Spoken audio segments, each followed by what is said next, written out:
plains nor the depths could claim me. It is? I know it is. I'm good with names. I'm actually good with League IGNs. Like, I can tell you how a player is. From any region now, from NA, EU, or Korea. Actually, EU is hard. EU is the hardest one to tell an IGN by.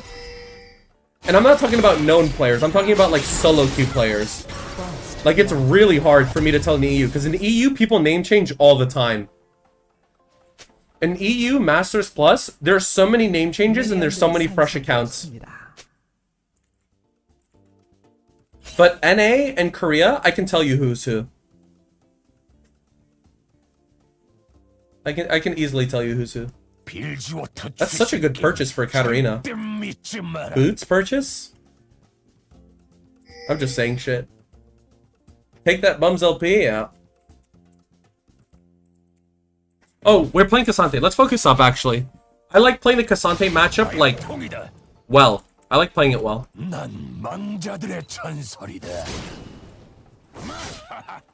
Cheater recalling is a myth against Cassante. Usually you should let yourself get shoved in. I feel a little bit more privileged because I have Katarina AD carry. Fuck, there was a fly in my nose. I feel more privileged having a Katarina ADC that I can push him.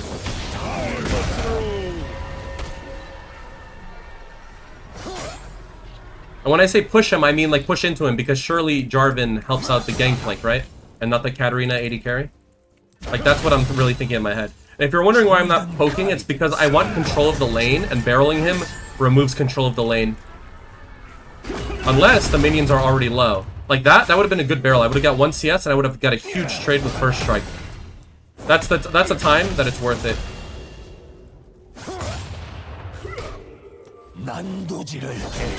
I'm gonna try and recall in the 4th wave, so him doing this to me is honestly fine. After the future markets nerfs, being able to purchase Sheen any way possible is good. And I should be able to have it on the next wave, assuming that everything goes somewhat smoothly.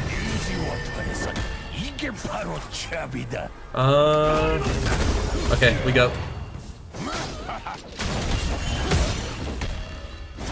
Ah, that's the thing though. If I want to be able to do this, I need to hit my barrels. And now if I die, actually my wave is in an even spot. I'm probably gonna recall and TP back. Do I even need a recall and TP back though? This wave will eventually slow push to me. I need to hug the wall a little bit just because I don't want to get caught by Cassante. Yeah, like this isn't the greatest. Like, it's not the worst, but I don't get anything. When you play GP, you like to get something done in the lane. Yo, he just like... Yeah, he used everything.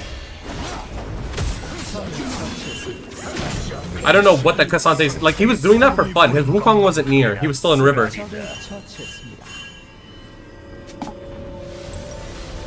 Now, this is a scenario where a lot of higher elo players would think to themselves, let's get boots on Gangplank. And that's actually incorrect against Cassante.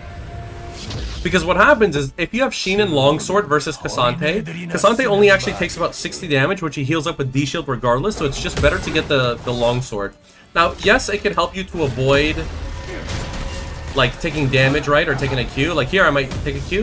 No, he's not very good. Okay.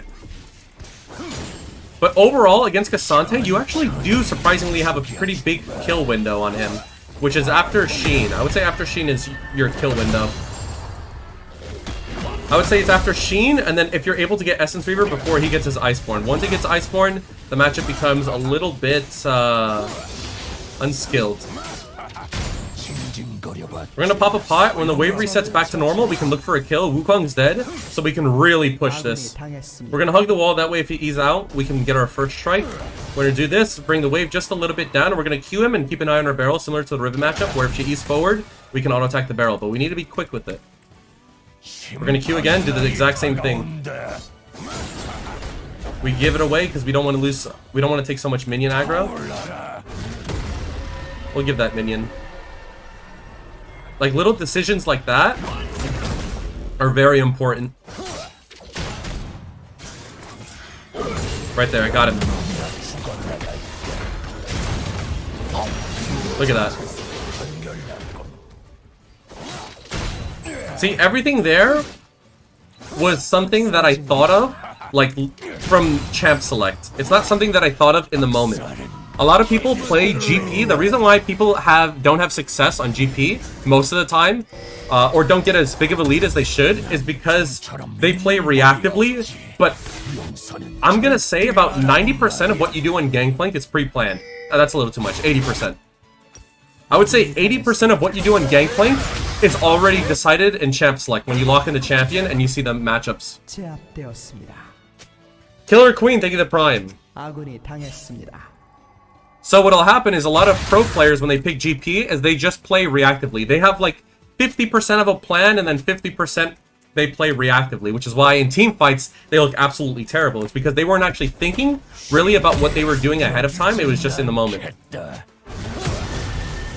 Now he's level 6, so he does have a kill window on me. This is the part of the game that I have to respect Cassante. There's no reason to ego him. I just wait for level 7. Even if he gets a plate here, it's okay because the power shifts back to me in this matchup. A lot of GP matchups are you win really hard at level 5, you win really hard at level 3, you lose almost every GP matchup at level 6, and then you win again at level 7. Because the decaying of the barrels does make a big deal, and level 7 Q is really good. Now, if he ults me into a wall, even from full health, I should win.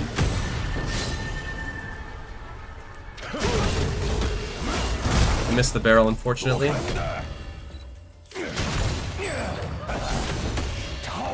Okay, he's not a very good Cassante. He's not very proficient.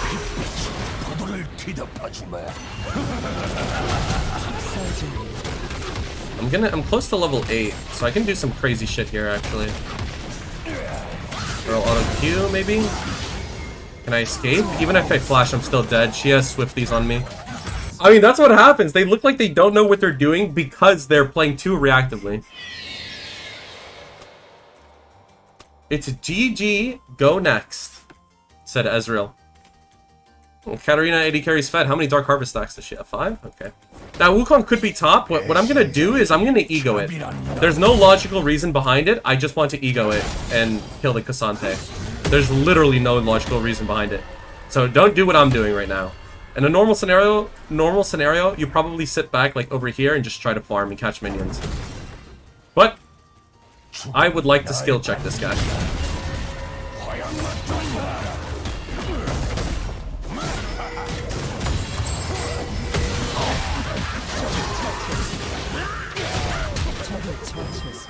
Trying to stall for barrel. Oh, if I had to crit there. Meaning that if he kills you and you get his Berserker Graves early, it's going to be hard to play. But if you kill him and you get your Sheen, or you get your Essence Reaver early, it's a very big deal. So you're always going to benefit from Double Cloak, because for them to play the game, they have to constantly be poking you. Like for Yasuo and Yon to function, they need to get a lead. They cannot play an even game and expect to be relevant.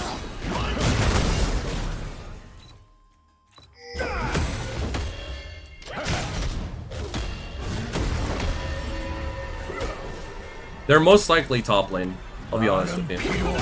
But again, I'm a top lane player, so I'm gonna ego this, like, really hard. So if you're ever wondering about Double Cloak, that's pretty much the whole explanation, actually.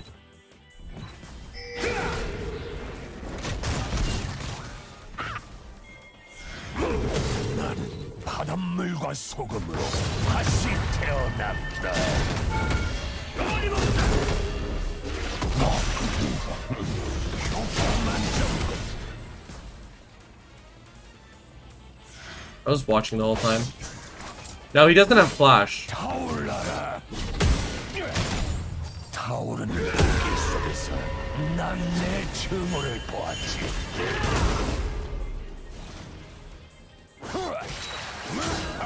It's very important that we don't auto him under his turret. We can look for a 1-part to kill him at level 10. Actually, it probably won't kill him. We would need to get like another Q off here.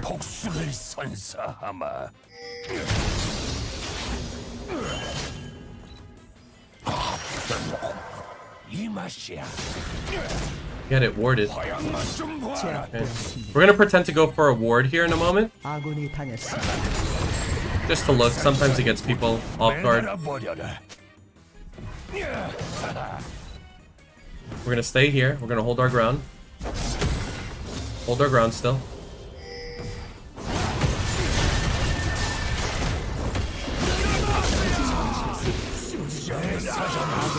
I can't tank it. I'm just as vulnerable as J4 is. If anything, J4 just doesn't dive right away. J4 should just not dive right away and just let me Q him.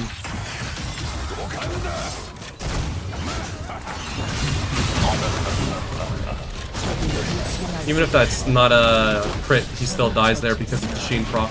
If it wasn't a Sheen proc, Silas would live. And then probably kill me after.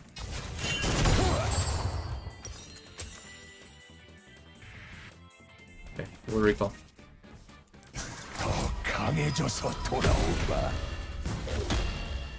Is he really gonna chase me this far? I mean, I probably could have recalled anyways, but... I thought he was gonna flash with that. I figured if my flash is in 30, his flash is also up soon. Now, he doesn't have ult for a minute. Sorry, when I say that, I mean like 30 seconds, but we'll see. My flash is up in 15 seconds. We'll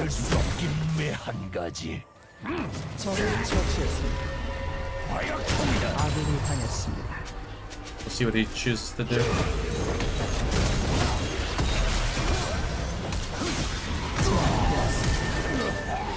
That's still worth it for me long run. I could TP bot and kill this Ezreal right now because he's hard shoving a wave, but it's a little bit risky. I'd rather just go top lane and get the Herald. I wouldn't even need to barrel the Ezreal when I go bot lane. I would just need to Q him and he would just eventually die.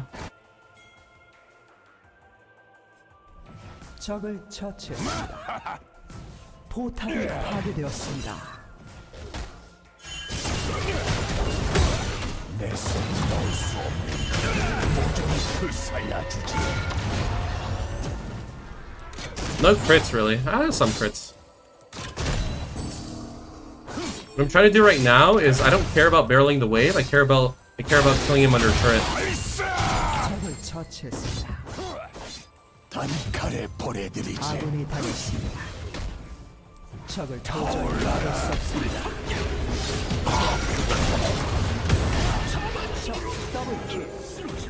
I meant to one part that. If I one part that, it never becomes this close, but fine. He didn't have ult up, that's why I took that fight.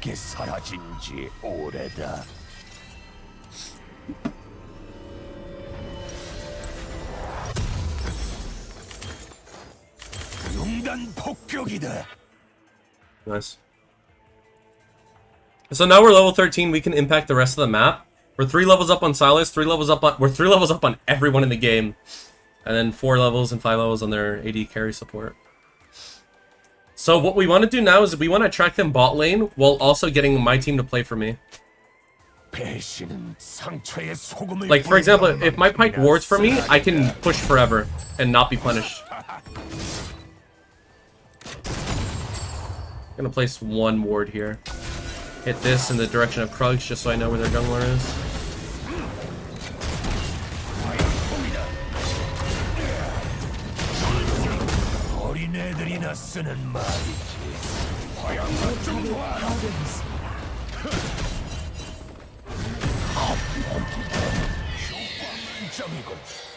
Probably could have killed him, but in the end, it's not worth. Not that it's not worth it. In the end, it doesn't matter. It actually doesn't matter. That's a real champ, said the Cassante. Lol.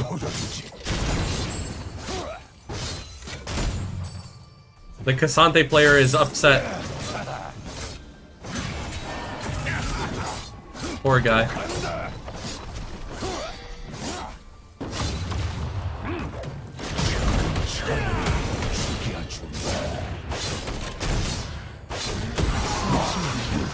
Getting the autos in between was really insane.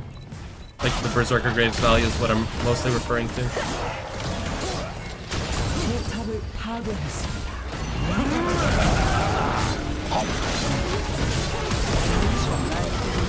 Afraid of the Senna ult. Still okay though. Could be walking into Wukong, but it's okay.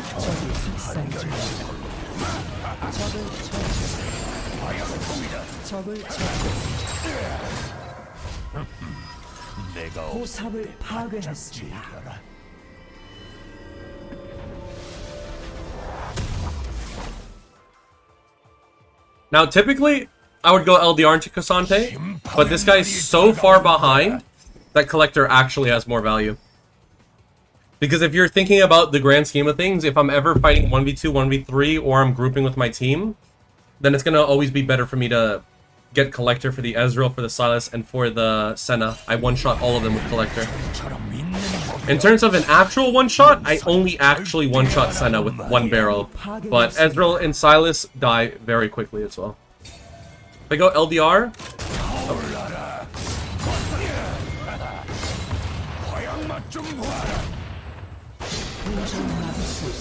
Yeah, guy melts even without it.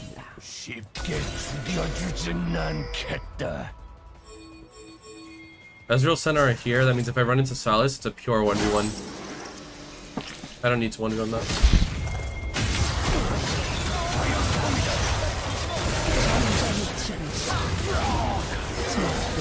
I'm gonna play for fun and I'm gonna TP. Is the TP good? No. Am I gonna die? Maybe. Do I care? No. So we're back at square one.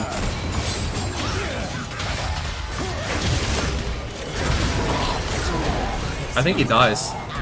Yeah. I'm 130 gold away from having my item, which is a cannon wave. Assuming I get the melees and the casters, or just the cannon and then casters. I will get the casters no matter what. But it's how many everything else. Let's see. Do I get the cannon? Yes, I do. Now we get our item.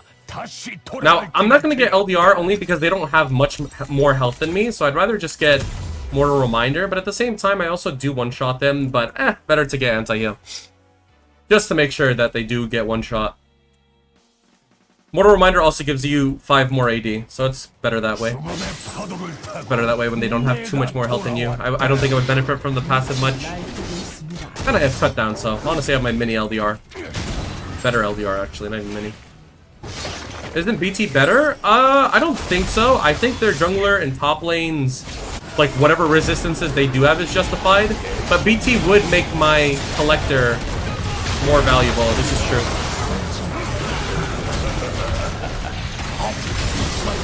BT would make my Collector more valuable. So maybe, actually. I can see an argument for both. I can definitely see an argument for BT. They shouldn't need me, I think.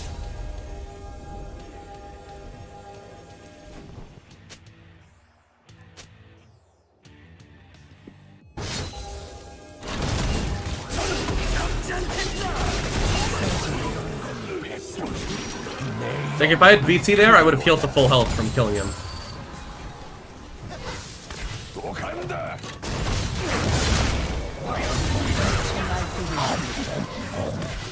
I was scared of his ult, that's why I ran away at that point.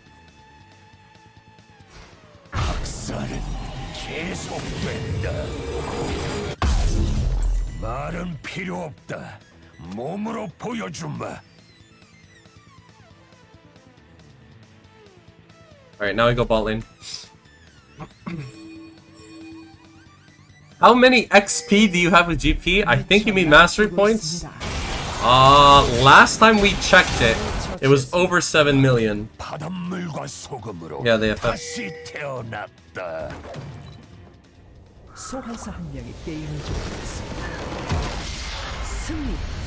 That was fun.